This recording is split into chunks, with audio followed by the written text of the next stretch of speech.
الحمد لله نحمده ونستعينه ونستغفره نعوذ بالله من شرور أنفسنا ومن سيئات أعمالنا من يهده الله فلا مضل له ومن يضلل فلا هادي له ونشهد أن لا إله إلا الله وحده لا شريك له ونشهد أن سيدنا ومولانا محمدا عبده ورسوله أما بعد فقد قال الله تعالى في القرآن المجيد بعد أعوذ بالله من الشيطان الرجيم بسم الله الرحمن الرحيم قل هو الله أحد الله الصمد لم يلد ولم يولد ولم يكن له كفوا أحد وصدق الله العظيم. I bear witness that there is no God but Allah, and that Prophet Muhammad sallallahu alaihi wasallam is his last and final messenger. And may Allah subhanahu wa ta'ala send peace, blessings, and salutation on the beloved Nabi sallallahu alaihi wasallam. My brothers, when Allah subhanahu wa ta'ala created this life, He created it in a pyramid. And I actually got a pyramid for you guys so it makes it more easier. Allah subhanahu wa ta'ala made it in a pyramid. When every single one of us were born, we're over here at the bottom of the pyramid. When we're at the bottom of the pyramid, you become dependent. What's dependent? Meaning someone has to look after you. Someone has to take care of you. Someone has to nourish you. And now once you start getting older, once you start being able to walk, you understand how to talk, you can start making your own decisions. You get older, you start moving up on the pyramid. You start moving up on the pyramid. And then once you reach the pinnacle, the climax of the pyramid, that's when you're at the climax of your life. That's when you're at the prime of your life. When you're at the top of the pyramid. You have your own job, your own money, your own clothes, your own shoes. All these things, you start saying, you know what, I got it because of me. Because of my hard work. Because of my hard-earned money. That's why I'm able to do what I'm doing. I have the house that I want. I have the car that I want. And now once again, you start getting older. You can't walk the same. You can't eat the same. You start coming back down on the pyramid. You start coming back down. And once you reach the bottom of the pyramid, once again you become dependent. Someone has to look after you. Someone has to feed you. You can't go to the restroom. Someone has to take you to the restroom. And then life is over. Life is over. But I want to talk about a specific thing. When we're at the climax, when we're at the top of the level, just like every single one of us are in here, we're at the climax of our level, of our life. Meaning that we have our own job. We're being able to take care of ourselves. But there's one thing that always gets to every single one of our heart. We think that it's because of us, not because of Allah. We think that the blessings that we have is because of our hard-earned money, is not because of Allah. But even during the time of Musa alayhi salam, there was a tyrant, Qarun. Now, one thing about him is that he was very selfish in a way that he used to think every single thing that he had was because of him. And Allah subhanahu wa ta'ala talks about him. There's a whole story about him. In Surah Al-Qasas, in verse 76, Allah subhanahu wa ta'ala says, verily Qarun is a people from Musa alayhi salam. Verily he's from the people of Musa alayhi salam. And we have given him treasures, to the point that the keys that he has to his treasure are a burden to the people who are strong. Meaning that just the keys to his treasure, not his treasure, the keys to his treasure, were a burden to the people who are very physically strong. And when he would walk around, he would have his slaves, he would have his bodyguards hold his keys. And people used to envy. If this is his keys to his treasures, imagine his treasures. Imagine what his treasures would be like. And then Allah subhanahu wa ta'ala continues on Surah Al-Qasas, on verse 78, where Allah subhanahu wa ta'ala says that I have given him wealth. I've given him wealth. But even though he's saying that it's because of him, it's not because of him. Does he not know that before him, there were generations before him that I have destroyed? And they're more wealthier than him. And they're even more stronger than him. But he still didn't understand that. He would still say, you know what, it's because of my hard-earned money. It's because of my knowledge. It's because of me. And then one day he wakes up, he says, you know what? I want to show every single person what I have. He commands all his slaves, all of his soldiers, grab all of my treasures, and we're going to have a parade. We're going to have a parade. I want to show every single person what I have. He grabs the nicest horse, the nicest clothing. He drapes himself in gold. He drapes himself in rubies. And he starts going on through with this parade. Where Allah subhanahu wa ta'ala continues in Al-Qasas, that he says in verse 79, that when he was going forth with the people, towards the people in the parade, people were astonished. People were looking at what he had. And they're saying, oh Allah, I wish I had what he had. I wish I had what he had. But not knowing that there was knowledge people sitting in that gathering, they're saying, don't ever make a dua like that. Don't ever make a dua like that, because you don't know how he received that. You don't want to be attached to those materialistic things. You don't want to be attached to all of those goals that will only be left in this world. When you leave this world, you will not take any of those with you. Then Allah subhanahu wa ta'ala does something that none of us would ever imagine. And then Allah subhanahu wa ta'ala continues in Al-Qasas on verse 81. Allah subhanahu wa ta'ala commands the world, commands the earth to swallow him. To swallow him. Allah subhanahu wa ta'ala commanded the world to swallow him and all of his treasures right in front of everybody. And now the people were astonished. They were saying, if Allah was to accept the dua that we made, we would have also been swallowed. We would have also been swallowed. My brothers, alhamdulillah, a lot of us, we're very wealthy. There's some of us, alhamdulillah, we have at least money in our bank account. But that doesn't mean anything.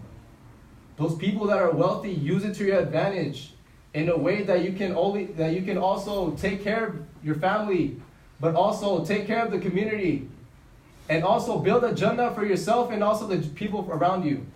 Try to help people financially. If you know there's a masjid in need of help, try to donate. Try to do little things like that. One thing about us is that we're very scared of giving. We're very afraid of giving. So may Allah subhanahu wa ta'ala give me and every single one of them tawfiq.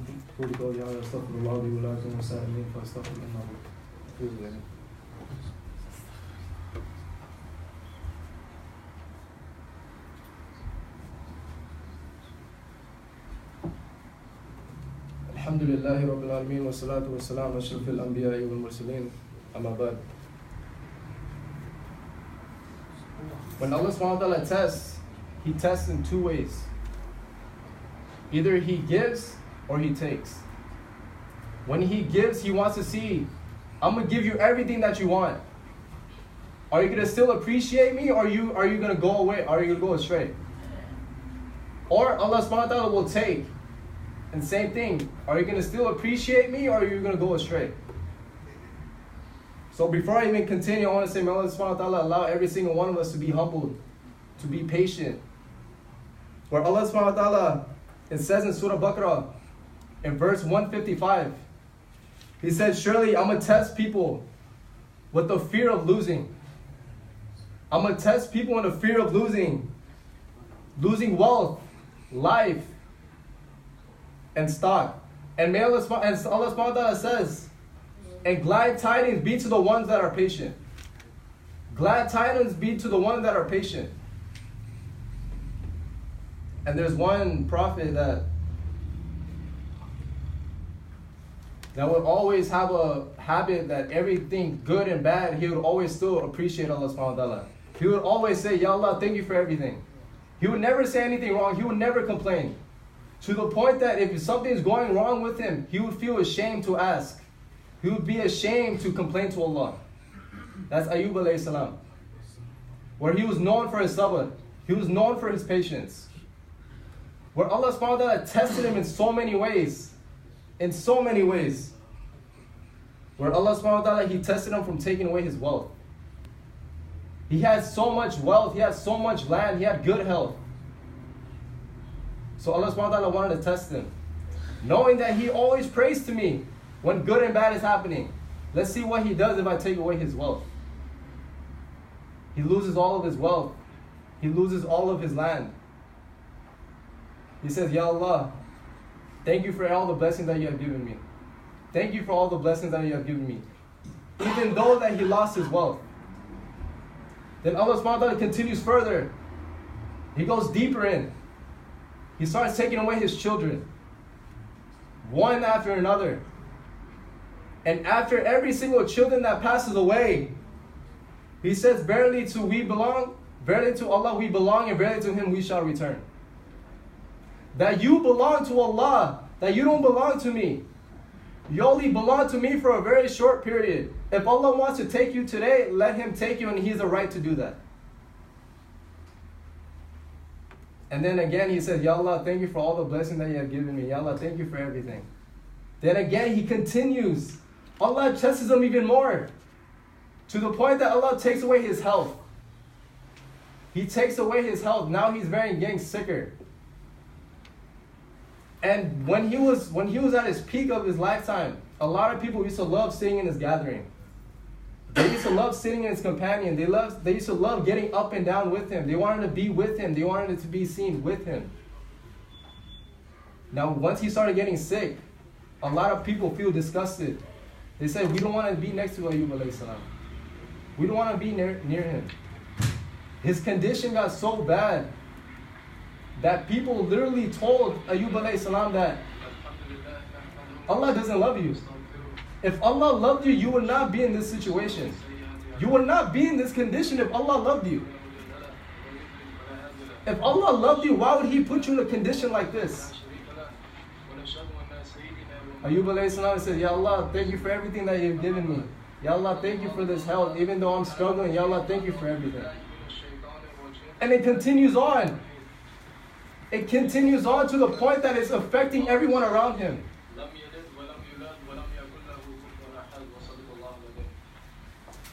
And now he's at a point that he has nothing. He has no food, he has no wealth, he has no land. And the only one that is with him is his wife. In some narrations, her name was Rahma. Now what she would do is, of course, she had wealth. But how much wealth are you going to have? One day wealth will also end. She would buy food for him so he can eat. And now food started running out. Now money started running out. You become dependent. What's dependent? Meaning someone has to look after you. Someone has to take care of you. Someone has to nourish you. So now what she would do is that instead of using her own money that she already ran out, she would start working. She would work around people's houses just to get some money. With that money, she could buy food for Ayyub alayhi salam. And now Ayyub alayhi salam's condition keeps getting worse and worse. It keeps getting worse and worse. To the point that everyone in that area, they started noticing that he's getting sicker and sicker. That they're afraid that if we let Ayyub alayhi salam's wife work in my house, what if we catch the disease that he has from letting her come into our house? So now they boycotted her from coming into people's houses to work. Now Ayyub alayhi salam's wife, she starts getting frustrated. She lost so much hope. She lost so much hope. She asked Ayyub alayhi salam, how long is this going to last for? How much is your sickness going to last for? Now Ayyub alayhi salam, he gets frustrated. He asked his wife. He asked his own wife, for how many years did Allah bless me? For how many years did Allah bless me? She said 80 years. And for how many years have I been sick? She said 7 years.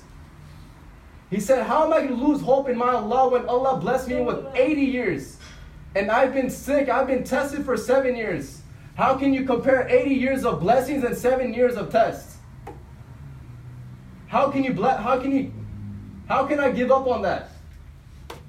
How can I lose hope in that? For 80 years he's blessed me with. And now for only 7 years, he's been testing me.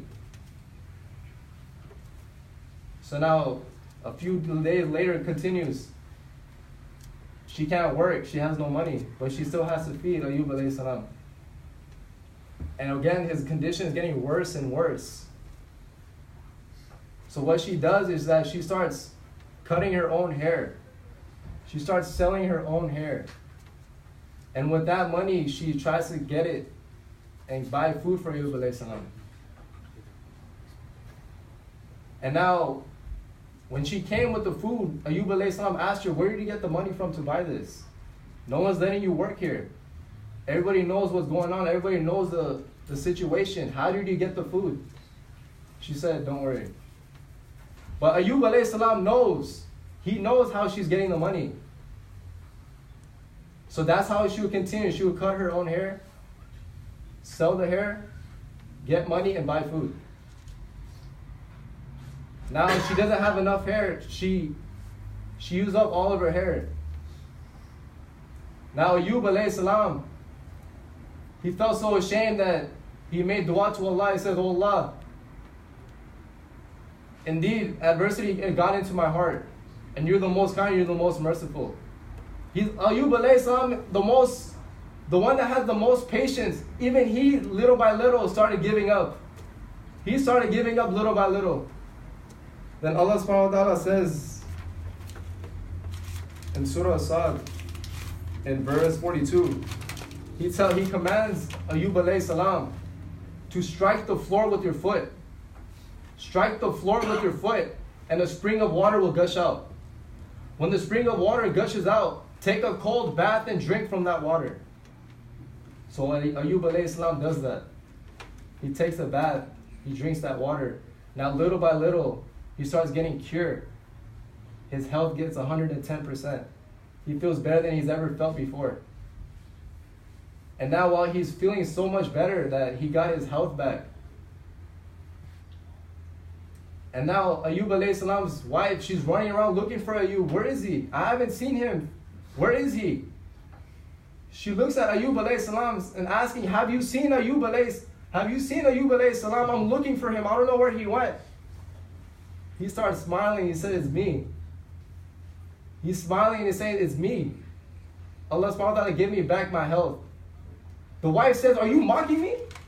Are you trying to make fun of me? I'm looking for my husband, and what are you doing trying to make a joke? He says, no. Allah subhanahu wa ta'ala is giving me back my health. It is me. Allah is giving me back my health. He's giving me back my wealth. He's giving me back my land. You see, every little test that we go through, there's always a good outcome out of it. The tests that I go through and the tests that you go through are totally different. Why? Because Allah knows every single one of your strengths. The test that I go through, you will not be able to go through it. The test that you go through, I will not be able to go through it. Why? Because Allah will put you in situations knowing that you will go through it. If you're in a financial crisis, Allah wants to see. And this is our downfall today. Every single one of us, no matter if you're in LA, California, Los Angeles, whatever, you could be anyone in this world, everyone has this one downfall. Is that when we go through a situation, we depend on the people in this world, we don't depend on Allah. And this is what Allah is trying to show us. When you go through something, ask me first. Ask me, I'm going to take care of you. As long as you have true yaqeen in me, as long as you believe in me sincerely, I will help you. And Allah says this day in and day out. I will always help you. If you ask for me early in the morning, you need something, I'll be there to answer to you. In the midst of the night, everyone's going to sleep. Everyone's asleep. I will come down to the lowest heaven. And I'll say, who wants to ask for something, I'll give it to them. Who wants to ask for my mercy, I'll have mercy upon them. Who needs something, and I'll give it to you. Just raise up your hands and have true yaqeen in me. Have true yaqeen in me. So if you are going through something tough, may Allah subhanahu wa ta'ala make it easy for all of you. And those who have passed away, may Allah subhanahu wa ta'ala make it easy for them. And those that have passed away, may Allah subhanahu wa ta'ala turn all of their bad deeds into good deeds. And may Allah subhanahu wa ta'ala make it haram for the fire of Jahannam to touch their skin. And may Allah subhanahu wa ta'ala let every single one of us join together as we are today in Jannah as well, inshallah. Astaghfirullah li wa lakum wa sallallahu astaghfirullah wa ghafirullah wa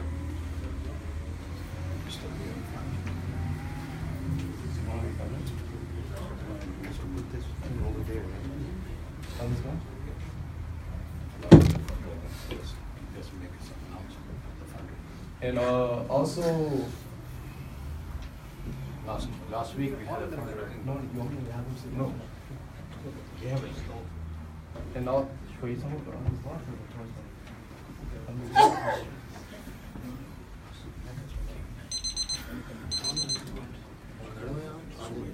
Just wait.